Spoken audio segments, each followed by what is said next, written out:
은혜가 풍성하신 하나님 감사합니다. 세상의 분주한 가운데도 오늘 주의 전으로 불러주셔서 예배드릴 수 있도록 인도하여 주시니 감사드립니다. 아버지 하나님, 저희들 주님 사모함으로 이 시간 나왔사오니 성령님이 단비를 부어 주시옵소서. 오늘 말씀을 전하시는 목사님께 하나님 함께하여 주시사 성령 충만함을 더하여 주시고 말씀의 능력을 더하여 주시옵소서. 저희들 그 말씀을 들을 때에 주의 음성을 듣게 하시고 영혼 육이 아버지 회복되는 시간이 되시도록 주여 인도하여 주시옵소서. 아버지 하나님, 폭염 속에 우리 성도들 건강으로 지켜주시옵시고 휴가철에 이동하는 곳마다 주님의 눈동자 같은 불꽃 같은 눈동자로 지켜보아여 주시옵소서.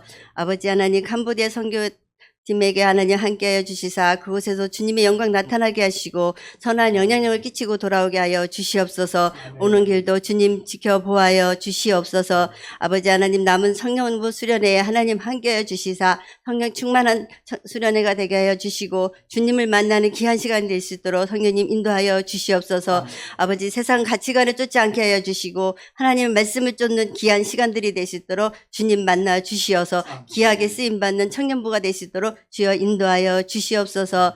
이 모든 것 주님께 맡기오며 예수 그리스도 이름으로 기도드려옵나이다.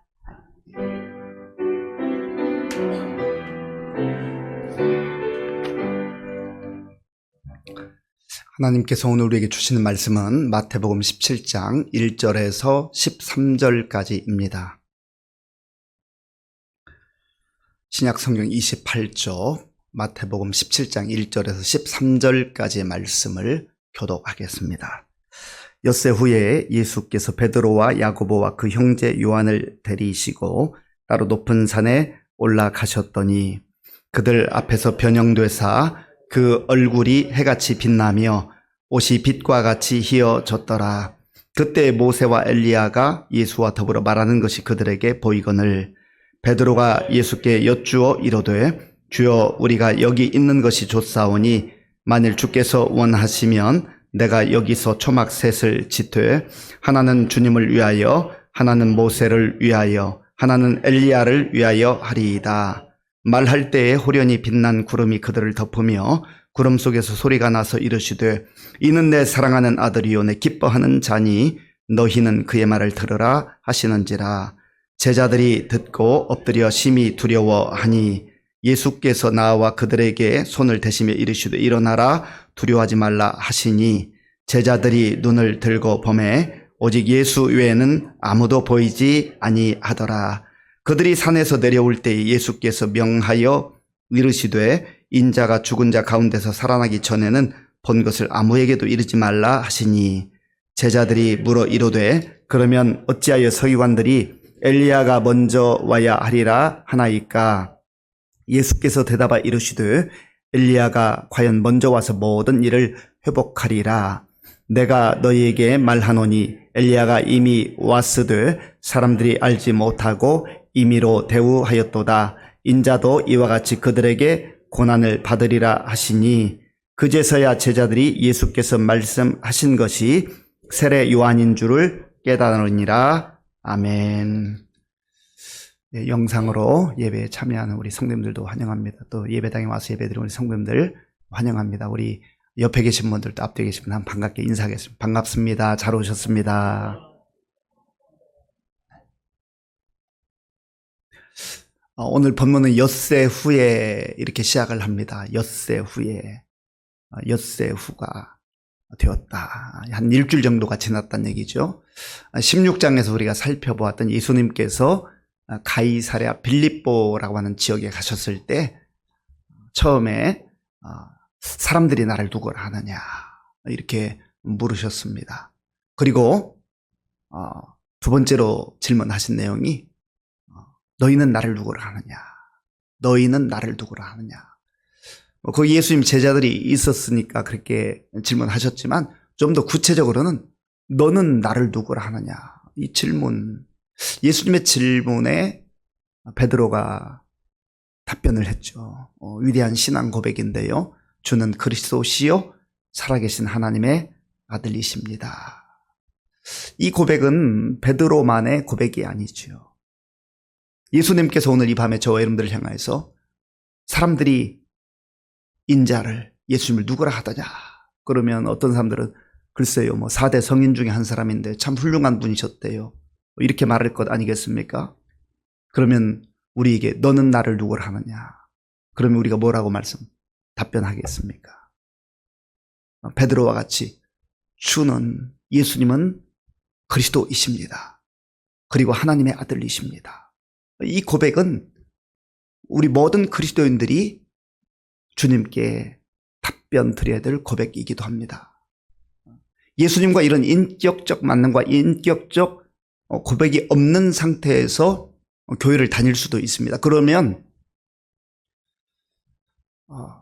종교인의 단계에 머물러요. 종교 활동을 합니다. 종교 생활을 합니다. 믿음의 뿌리가 깊이 자라지 않아요. 열심은 있어요. 봉사하는 것도 열심히 할 수 있고 섬기는 일도 할 수 있고 또 활발하게 소그룹에 들어가서 활동할 수도 있습니다. 그러나 정말 중요한 것은 그 질문에 내가 뭐라고 답변할 수 있는가. 이 답변은 사실은 내가 막 연구해가지고 생각해가지고 하는 답변이 아니에요. 물론 말씀을 통해서 우리의 마음에 또 생각의 고백으로 나오는 겁니다만은 성령님께서 우리에게 그런 고백을 하게 하시는 거예요. 참 이게 신비로운 거예요. 믿음의 신비로움입니다. 그래서 바울은 고린도전서 12장 3절에서 누구든지 성령으로 아니하고는 예수를 주시라 할 수 없다. 예수님을 내가 주라고 고백하는 게 이게 보통 일이 아니에요. 기적 중에 기적입니다. 세상에 어떤 일보다 큰 기적이고 또 이렇게 고백할 수 있는 것이 우리에게 복 중에 복입니다. 가장 중요한 답을 우리가 안고 사는 거예요. 이거 없이 살면요, 예수님께서 내가 길이요 진리요 생명이니 나로 말미암자 아버지께로 올 자가 없느니라 해도 이게 무슨 말인가 알아듣지 못하는 거죠. 그래서 믿음이 중요한 겁니다. 예수님과 나와의 관계가 말씀으로 맺어지고 믿음으로 그렇게 연결될 때 거기에서 우리는 하나님의 자녀다운 품격을 가지고 하나님의 자녀로서의 영광을 마음에 품고 살아가는 거죠.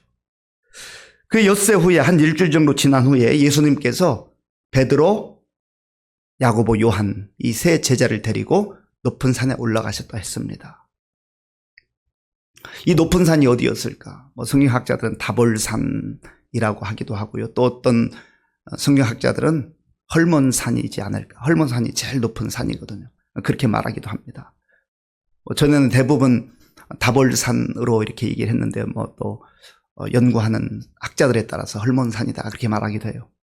거기가 다볼산인지 헐몬산인지 정확하게 명확하게 성경이 말하고 있지 않은 것은 우리가 예수님이 가셨다는 것은 분명하지만 그것이 헐몬산이면 또 다볼산이든 그게 꼭 그렇게 중요한 건 아니에요. 성경이 명확하게 말하지 않는 것은 물론 우리가 이제 그 배경과 그 상황들을 잘 연구해가지고 또 밝힐 수 있는 거 밝히면 좋지만 불분명한 거 자꾸 명확하게 하려고 하다 보면 오류가 문제가 생깁니다. 그런 것은 꼭 예수 잘 믿어서 하나님 앞에 가서 천국에 가서 물어봐야 돼요. 그때가 헐몬산이었습니까? 다볼산이었습니까? 어쨌든 일반적으로 변화산이라고 그렇게 말합니다. 변화산. 왜냐하면 예수님께서 세 명의 제자를 데리고 갔을 때 그 높은 산에서 변화되셨거든요. 그런데 예수님이 12제자를 데리고 다니실 때가 대부분이었지만 간혹 특별한 경우에 이 세 명의 제자를 따로 데리고 가신 적이 있어요. 회당장 야이로의 자녀가 병들어 죽었을 때 거기 가서 예수님께서 3명 데리고 갔지요. 또 겟세마네 동산에 가서 십자가를 지시기 전에도 이 3명의 제자를 또 별도로 이렇게 데리고 간 적도 있습니다. 어쨌든 예수님께서 이 3명의 제자를 데리고 가셨는데 놀라운 일이 일어났어요. 놀라운 일이. 제자들이 상상하지 못했던 그런 일이 일어났습니다. 그 내용이 2절에 있습니다. 2절 제가 읽겠습니다. 그들 앞에서 변형되사 그 얼굴이 해같이 빛나며 옷이 빛과 같이 희어졌더라. 아멘. 예수님이 가이사랴 빌립보에서 그들의 신앙 고백을 확인한 이후에 그때로부터 비로소 예루살렘에 올라가서 고난받으시고 십자가를 지고 죽으실 것을 분명히 말씀하셨습니다. 그것이 예수님 이 땅에 오신 사명이었어요. 예수님이 그 십자가를 지셔야 세상을 구원하시고 죄인을 살리는 길이 열리기 때문이었습니다. 그런데 예수님이 죽음만 말한 게 아니에요. 3일 후에 살아날 것이다. 부활을 또 분명하게 말씀하셨어요. 그런데 사람들은요, 자기가 듣고 싶은 것만 듣는다니까요. 듣고 싶은 것만 들어요. 그 예수님께 또 하나씩 가르쳐 주셨습니다. 그리고 16장 마지막 절에 보면 이런 말씀이 있어요. 진실로 너희에게 이르노니 여기 서 있는 사람 중에 죽기 전에 인자가 그 왕권을 가지고 오는 것을 볼 자들도 있느니라. 아직은 이 땅에서의 사명을 십자가를 지셔야 되고 또 부활하셔야 될 그 일들이 남아있지만, 그러나 예수님 죽기 전에도 정말 메시아의 영광, 그리고 아버지께서 허락하시는 그 영광, 그리스도의 영광이 어떤 것인가를 볼 자들도 있느니라. 그렇게 말씀하셨는데 일주일 후에 변화산상에서 예수님께서 놀랍게 변화하시죠. 얼굴이 해같이 빛나고 옷이 빛과 같이 휘어졌더라. 이것은 부활의 주님, 영광의 주님을 예표하는 겁니다. 미리 보여주시는 거예요. 그때에 제자들이 깜짝 놀랐습니다. 그런데 가만 보니까 거기에 모세와 엘리야가 나타나서 예수님과 이렇게 대화를 하는 그런 장면을 보게 됐습니다. 이들이 베드로, 야고보, 요한이 어떻게 그들이 모세와 엘리야인 것을 알 수 있었을까? 사실 이것도 우리가 명확하게 말하기는 어렵습니다. 그러나 분명한 것은 그 나타난 두 사람이 모세, 또 한 사람은 엘리야였다는 것을 그들이 알게 된 겁니다. 왜 모세와 엘리야가 나타났을까? 구약에 수많은 하나님의 사람들이 있잖아요. 모세는 율법을 대표하는 사람입니다. 그리고 엘리야는 선지자를 대표하는 사람이에요. 예수님께서 율법의 완성자가 되시고 또 선지자를 통해서 예언하셨던 그 하나님의 말씀이 예수 그리스도 통해서 완전하게 이루어진다라는 것을 바로 이 장면을 통해서 제자들에게 깨닫게 하시는 것입니다. 이런 상황 속에 베드로가 황홀한 상태에서 예수님께 한 가지 제안을 합니다. 그 내용이 4절에 있는데요. 우리 4절을 함께 읽겠습니다. 베드로가 예수께 여쭈어 이르되 주여 우리가 여기 있는 것이 좋사오니 만일 주께서 원하시면 내가 여기서 초막 셋을 짓되 하나는 주님을 위하여, 하나는 모세를 위하여, 하나는 엘리야를 위하여 하리이다. 아멘. 베드로는 성격이 급하고 열정이 있었던 사람으로 보여지잖아요. 그런데 여기서도 역시 베드로가 세 사람 중에 먼저 나서서 주님, 여기 너무 좋은데요. 우리가 여기 있으면 좋겠습니다. 주여, 우리가 여기 있는 것이 좋사오니. 보니까 거기가 천국 같아요. 너무너무 좋아요. 지금 세상은 혼란스럽잖아요. 저 산 아래는 바리새인들이, 서기관들이, 율법사들이 예수님을 괴롭히기도 하고 제자들 또 발목 잡기도 하고 시비 걸기도 하고 얼마나 복잡해요? 그런데 주님께서 변화하신 그 모습을 보니까 너무너무 좋은 거예요. 주여 우리가 여기 있는 것이 좋사오니. 그러면서 주님을 위하여서, 모세를 위해서, 엘리야를 위해서 초막을 짓고 여기서 계속 있었으면 좋겠습니다. 그렇게 베드로가 말했습니다. 그런데 베드로는 여전히 그 위대한 신앙 고백을 하고 주님께 칭찬을 받았지만 바로 그 직후에 예수님께서 십자가에서 고난받으시고 죽으실 것이라고 말씀하셨을 때 예수님을 꾸짖듯이 항변하면서 그렇게 안 된다고 했잖아요. 그때 예수님께서 하신 말씀이 뭐예요? 아무든지 나를 따라오려거든 자기 십자가를 지고, 자기를 부인하고 자기 십자가를 지고 나를 따라와야 된다 말씀하셨잖아요. 마태복음 16장 24절 말씀, 우리 잘 아는 말씀인데 함께 읽겠습니다. 이에 예수께서 제자들에게 이르시되 누구든지 나를 따라오려거든 자기를 부인하고 자기 십자가를 지고 나를 따를 것이니라. 아멘. 십자가를 지고 나를 따라와야 된다. 다시 예수님이 친절하게 가르쳐 주셨어요. 그리고 십자가를 지고 따르는 그 사람에게 하나님께서 보여주시는 예수 그리스도께서 영광 가운데 오는 그 장면을 목격하게 될 것이고 참여하게 될 것이다. 이것은 무엇을 말하는 겁니까? 반드시 십자가를 통과한 이후에 하나님께서 약속하신 부활의 영광이 있다. 하나님 나라의 영광이 있다라는 거예요. 그런데 베드로는 예수님께서 그렇게 말씀하시고 가르쳐 주심에도 불구하고 그 상황 속에 들어가서 예수님 말씀 잊어버리는 거예요. 그리고 자기 생각대로 자기 판단대로 주님 여기 있는 게 좋습니다. 이 말 속에는 은연중에 십자가 지기 싫습니다. 십자가 지는 거 너무 힘들어요. 주님 십자가 없이 그냥 주님과 여기서 계속 지내면 안 되겠습니까? 어찌 보면 그런 제안을 하는 겁니다. 인간적으로는 이해가 되기도 해요. 그 장면이 그 변화산상에서 예수님의 변화된 모습이 얼마나 아름답고 영광스러웠으면 정말 하나님 나라를 맛보는 그러한 모습이었기 때문에 그럴 수 있지만, 그러나 주님께서 하신 말씀을 잊어버리고 있는 거란 말이죠. 우리가 때로는 좋은 상황에 들어갈 수 있어요. 좋은 상황 속에 살아갈 수 있어요. 또 어떤 경우는 정말 힘들고 어려운 상황 가운데 살아갈 수 있어요. 상황이 좋든지 좀 어렵든지 내 생각대로 되든지 아니 되든지 중요한 것은 내 생각을 앞세우거나 내 경험을 앞세우거나 내 판단을 앞세우거나 혹은 그 상황을 예수님의 말씀보다 앞세워서는 안 된다라는 겁니다. 우리가 상황에 빠지다 보면, 상황에 매몰되다 보면 주님을 놓치기가 쉽다는 거예요. 주님의 말씀을 잊어버리기 쉽다라는 겁니다. 베드로가 지금 그런 상황에 있는 것 아니겠어요?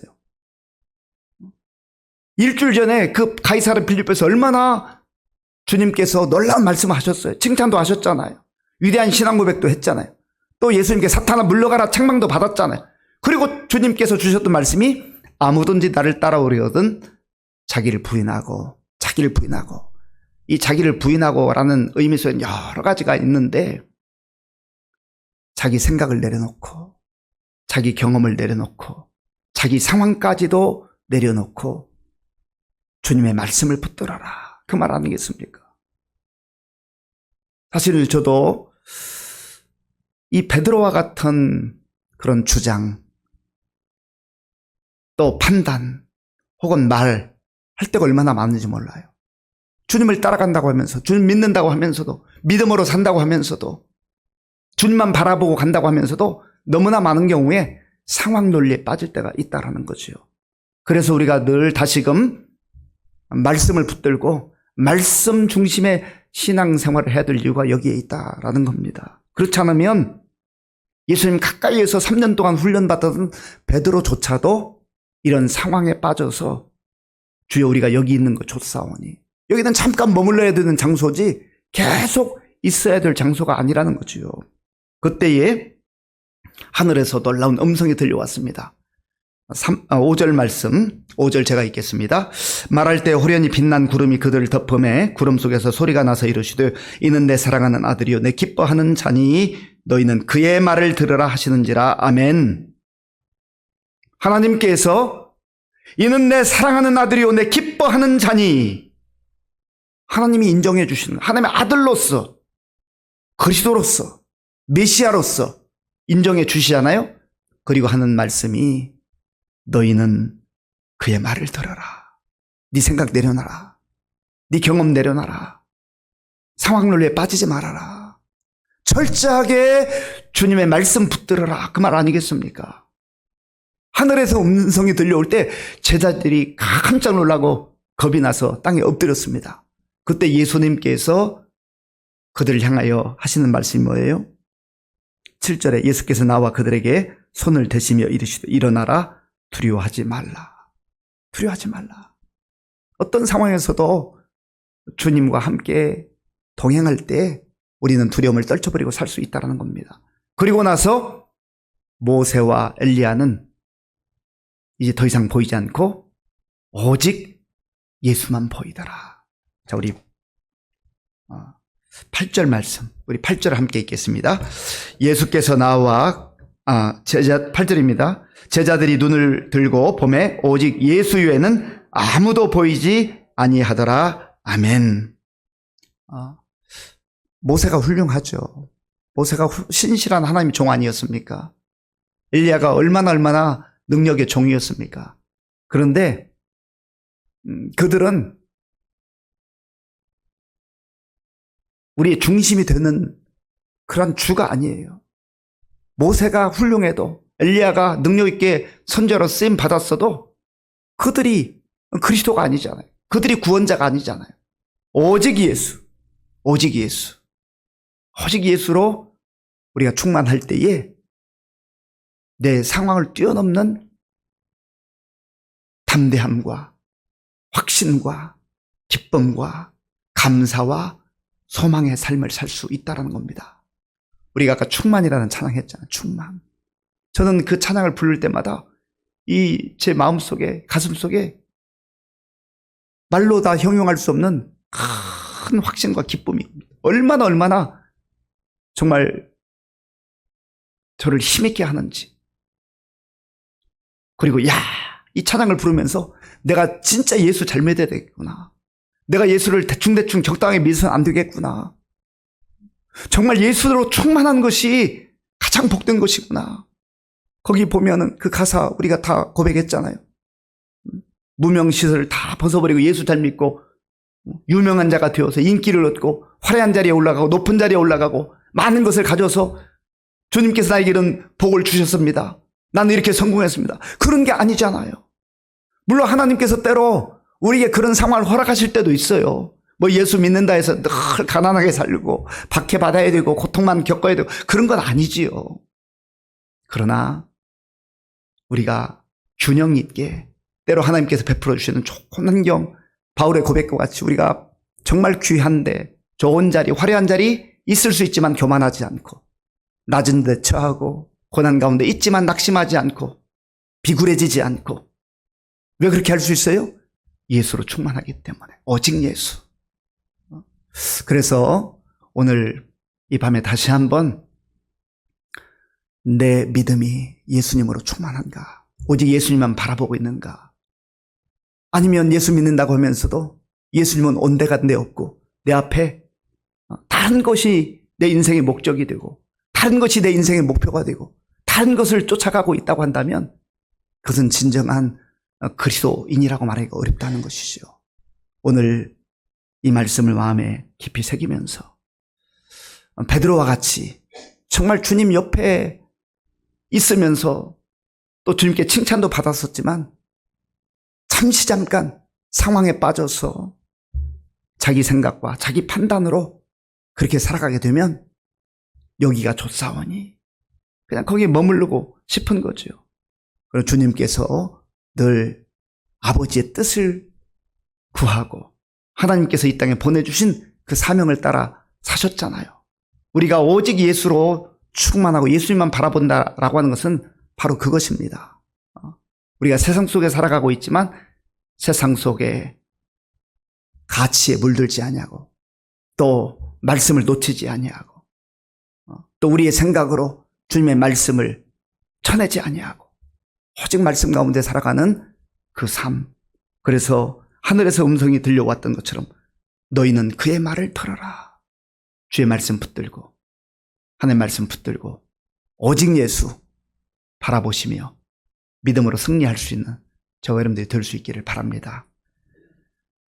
복음성가 가사 제가 하나만 읽어드리고 우리 함께 기도하기로 원합니다. 영광의 길 더 걷기 전에라는 찬양이 있습니다. 영광의 길 더 걷기 전에 갈보리 길 더 걸으라. 내 모든 것 주께 맡긴 후 하늘문을 바라보라. 하늘 가는 다른 길 없네. 오직 예수, 오직 한 길. 갈보리 길 걸어가신 주, 그 길 따라 너 걸어라.